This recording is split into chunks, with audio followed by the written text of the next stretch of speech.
credo che da questi incontri possa nascere qualcosa di davvero virtuoso per dei territori che sono straordinari da un punto di vista naturalistico e che manifestano dei problemi da un punto di vista dei servizi. Credo che con poco e con tanta buona volontà si possano ottenere dei risultati davvero importanti. La battaglia della montagna, aggiunge Conte, diventerà la battaglia di tutti i comuni del Veneto. L'evento dedicato ai comuni montani e promosso dall'ANCI regionale ha fatto il paio con quello riservato ai comuni litoranei e di lago tenutosi il 28 giugno a Cavallino Treporti. Gli amministratori però lamentano una disparità nella normativa. Oggi i comuni di montagna, piccoli comuni, soggiacciono alle stesse regole previste per i grandi comuni di pianura.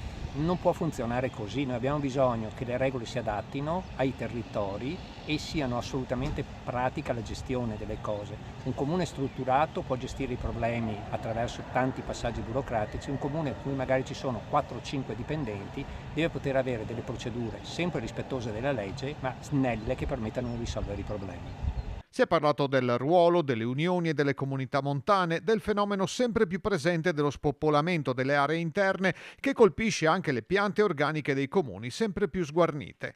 Adesso bisogna agire. C'è una legge sulla montagna, però credo che nello specifico anche gli stati generali di oggi sono molto utili perché si sta arrivando alla conclusione di un percorso legislativo che forse può integrare alcuni contenuti anche alla luce di esperienze molto concrete. Ricordiamoci che gli amministratori sono concreti e vivono sulla loro pelle il fatto di dover dare dei servizi ai cittadini. Il governo si sta impegnando a mettere 200 milioni all'anno a sostegno dei comuni montani, un passo per aiutarli. Sempre possiamo fare di più e chi come me ha a cuore questi territori non è mai pienamente soddisfatto, però concretamente io ringrazio il Ministro Calderoli per aver portato alla discussione di questa legge ad inizio legislatura. Troppe volte le abbiamo viste fare come propaganda alle fine della legislatura e questa volta abbiamo tutto il tempo per votarla, per vederla applicata, ma soprattutto per lavorarci, per metterci dentro tutte le istanze che come oggi nascono dai territori.